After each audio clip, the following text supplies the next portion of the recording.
আল্টু ফাল্টু ভ্লগলৈ তো গৈ আছোঁ ৰাজধানী থিয়েটাৰ কি হয় কি নহয় তাত গৈ গম পাম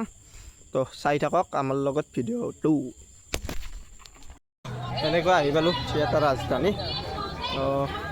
ভিডিঅ'লৈ যাওঁ বাইক চাইড ল'ব কাৰণে চাওঁ আৰু কি হয় কি নহয় এনেকৈ আহি পালোঁ থিয়েটাৰ ৰাজধানী গ্ৰীণ ৰুমত এইফালে আছে দাদাৰ নামটো কি আছিল মোৰ নাম তৰংগ মেকআপ চেকআপ কৰি আছে ময়ো কৰি লওঁ নেকি মেকআপ মোৰো এটা চিন এটা আছে মানে সৰুকৈ কৰি লওঁ নেকি না ৰাজ কি ক চিন আছে তাত চেণ্ডেল মাৰিব আহিছে তাত চুইট ড্ৰিমত কেনে এক্টিং কৰিছোঁ আপোনালোকে কমেণ্ট কৰি তো মই কিয় ষ্টেজত উঠা নোৱাৰোঁ সৰু হ'লেও ৰোল এটা কথা পাতিব চাম চলি গ'ল ৰাজধানীৰ মঞ্চত এটাম বোম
নাই স্যাৰ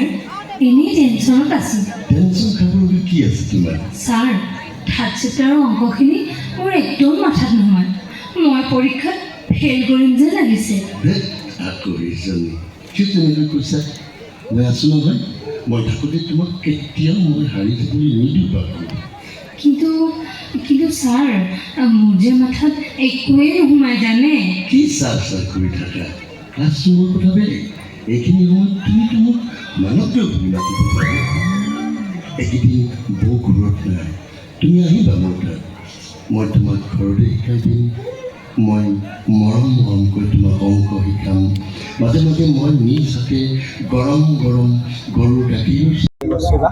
যোৱাবাৰ বৃন্দাবন থিয়েটাৰত লগ পাইছিলোঁ তাৰে আগৰবাৰ হেঙুলত তো কেনেকুৱা লাগিছে কাম কৰি খুব ভাল লাগিছে যিহেতু মই এইবছৰ নহা কথাই আছিলে খুব জানে সকলোৱে যে খুব পলমকৈ অহা হৈছে মোৰ ৰাজধানী থিয়েটাৰত আৰু আহি খুব ভাল লাগিছে এটা খুব ঘৰুৱা পৰিৱেশ পাইছোঁ গতিকে যথেষ্ট ভাল লাগিছে আৰু তিনিখন নাটক আমাৰ বিৰাট ভাল লাগিছে আৰু 15 দিনত মানে এখন নাটকৰ ৰিহাৰ্চেল নহয় গতিকে আপুনি তিনিখন কৰিছে কষ্টটো অনুভৱটো ক'ব নেকি 15 দিন কষ্টটো যথেষ্ট হৈছে এনেকুৱা নহয় আৰু এনেইতো 1.5 মাহতো নোলায় তিনিখন নাটক কিন্তু আমাৰ 15 দিনত মই কৰিবলগীয়া হৈছে মোৰ লগত টিমটোৱে যথেষ্ট কষ্ট কৰিছে আৰু সেইকাৰণে আচলতে খুব ভাল লাগিছে ইয়াত কাম কৰি ৰাইজৰটো বহুত সহায় পাইছে কি ক'ব ৰাইজক এটাই কথা ক'ম যে আহ্বান জনাম আমাৰ নাটক খুব ভাল তিনিখন নাটক বন্দী বিধাতা বিসৰ্জন আৰু এটম বম গতিকে এই তিনিখন নাটকে আপোনালোকে উপভোগ কৰিব বুলি মই আশাবাদী আৰু মৰম দিব বুলি আশাবাদী আজি ইমান বছৰে যেনেকৈ মোক মৰম দি আহিছে ভ্ৰাম্যমানত আপোনালোকে এই বছৰতো মোক মৰম দিব বুলি মই আশাবাদী ভাল লাগিল থেংক ইউ তো এফালে আছে আমাৰ মৰমৰ সাজুদা তো কেনেকুৱা লাগি আছে কাম কৰি খুব ভাল লাগিছে এবাৰ মই যদি আগতে আহিছিলোঁ এবাৰ ইমান ডাঙৰকৈ মোৰ কাৰণে বিশালকৈ চাগে মোৰ পদৰ্পণ খুব ভাল লাগিছে আৰু ইমান বছৰ কেমেৰাত কাম কৰি আছোঁ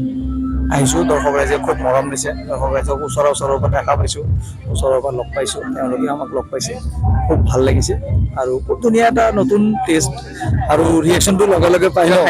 যিহেতুকে প্ৰথম আৰু মানে প্ৰথম বুলি ক'ব পাৰি আগতে 1 বছৰ কৰিছোঁ মোৰ উপৰাজত তো মানে কি হয় ৰিয়েকশ্যনটো লগে লগে মানে আমাৰ কেমেৰাত কাটিব পাৰি ইয়াত কাটিব নোৱাৰি একবাৰে যি গ'ল আৰু সেইটো বিৰাট মানে কনফিডেন্স লেভেলটো বহুত হাই থাকিব লাগিব আৰু কিবা ওলাই গ'লে এইটো মিলাব পাৰিব লাগিব আৰু মানে ডাইলগ এটা যদি কেমেৰাত যদি হয় মানে কাট কৰি কিনে আৰু ল'ব পাৰি তো ইয়াততো নোৱাৰি সেইটোৱে মিলাই দিব লাগিব তো সাজুদাৰ এটা মানে ডাইলগ এটা আছিল মানে 900 টকাত নে কি সেইটো এবাৰ মোক লাগে মানে ৰাইজে বিচাৰি আছে ইয়াত তাত ক'লো তো গেহেৰা লোকেলটো কৈ দিওঁ নালাগে মোক 900 টকাতটোৱে লাগে 900 টকাত 3 মাহত টিভি ৰিচাৰ্জ পায় 900 টকাত 2.5 কেজি গাহৰি পায় 900 টকাত 6টা বিয়েৰ পায় 3টা ফুল পায় 900 টকাত 3 মাহত টিভি ৰিচাৰ্জ পায় 900 টকাত 3 মাহৰ মোবাইল ৰিচাৰ্জ পায় আহাৰ সময়ত পেণ্টটো ফাটিল যিটো পিন্ধি আছোঁ ষ্টেবল মাৰি আহিছোঁ 900 টকাত দামী পেণ্ট পায় 900 টকাত 1 মাহৰ চব্জি পায় 900 টকাত গণেশগুৰিত ৰাতি বহুত কিবা কিবি পায় ইমানৰ পিছত মই তোমাৰ লগত আছোঁ এই 900 টকাত এই গণেশগুৰিত কিবা কিবি পোৱাটো মানে মই আপোনালোকক দেখাম এই ৰাতি মানে চুৰ্গীৰ কথা কৈছোঁ দেই তাতে ৰাতিপুৱা এইটো কি আছে মানে মোৰ শ্ব' হ'ব থেংক ইউ ভাল লাগিল লগ পাই পেজলৈ শুভেচ্ছা লাগি আৰু চেনেলটো ছাবস্ক্ৰাইব কৰি দিব শ্বেয়াৰ কৰিব লাইক কৰি দিব আৰু ইহঁতে উঠি আমাৰ উদীয়মান সাংবাদিক কৰ্মী বুলি ক'ব লাগিব সাংবাদিক কৰ্মী বিনোদিন ধৰ্মে সাংবাদিকে মোৰ চেনেলৰ নাম বাটা পাওক কি নাম ফাল্টু ব্লগ মানুহটো চাই মিলা নাই কিন্তু মই ফাল্টুৱে ন আৰু চেনেলটোৰ তই নিজে কৈছা যে মোৰ ভাৱনাত মই বাধা দিব নোৱাৰো তো ভাল লাগিল দাদাক লগ পাই তো বহুত বহুত ধন্যবাদ তো আৰু পিছত লগ পাম ঠিকে আছে তেন্তে চিন্তা ধৰা নাম ধন্যবাদ চলি আছে ৰাজধানী থিয়েটাৰ মই ঘৰত যাওঁ আৰু লগ পাম অলপ পিছত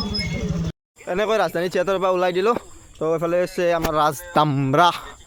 তো মোৰ ভিডিঅ'টো চাই আছোঁ তোৰ ভিডিঅ' চাই আছা এইফালে তাৰ ভিডিঅ' চাই আছে ক্লিপ কি ক'ব পাগলা এইগিলা ক'ব নোৱাৰে ৰখ এইগিলাখান কি কৰে কি নকৰে হুচেই নাই আকৌ তো থিয়েটাৰৰ বিষয়েনো কি ক'ম ভালেই লাগিল চাই নাম আছিল এটাম বম মানে বোমা এটা ফাটে এই এটাম বমটো হ'ল মানে এটা পৰ্টেল চেনেল মানে আজিলৈকে দুনিয়াৰ পৰ্টেল চেনেল আছে না কিবা কিবি সেইগিলা নাম নলওঁ আৰু কিবা কিবি কপিৰাইট লাগি যায় পাৰে তো সেই পৰ্টেল চেনেল এটাৰ নাম এটাম বম মানে এই আজিলৈকে মানে কিবা কিবি ঘটনা ঘটি থাকে এই ছাৰ আৰু ষ্টুডেণ্টৰ লগত ছেভেনত পঢ়া আপি কল ৰেকৰ্ডিং ভাইৰেল হয় কিবা কিবি সেই ওপৰতে মানে থিয়েটাৰৰ নাটকখন বনাইছে আৰু আপোনালোকে আমি কিবা এটা ঘটনা হ'লে নাৰীখিনিক আগে দোষটো নাৰীখিনি দুৰ্বল বুলি কওঁ কিবা কওঁ তো ইয়াতে মানে সেই নাৰীখিনিৰে যে চব দোষটো নহয় আমাৰ পুৰুষৰ কিছুমান দোষ থাকে সেই বস্তুটো ইয়াত বুজাইছে তো মানে বহুত বেছিয়ে ভাল লাগিল চাই তো আপোনালোকো আহক ৰাজধানী থিয়েটাৰ চাওক তো সেইটোৱে ক'ম আৰু তো যদি ভিডিঅ'টো চাই ভাল পালে লাইক কমেণ্ট শ্বেয়াৰখিনি এণ্ড ছাবস্ক্ৰাইবটো কৰি দিব মই কৈ থাকোঁ আপোনালোকে নকৰে বাৰু তো আজিলৈ বাই বাই লগ পাম নেক্সট এটা ভিডিঅ'ত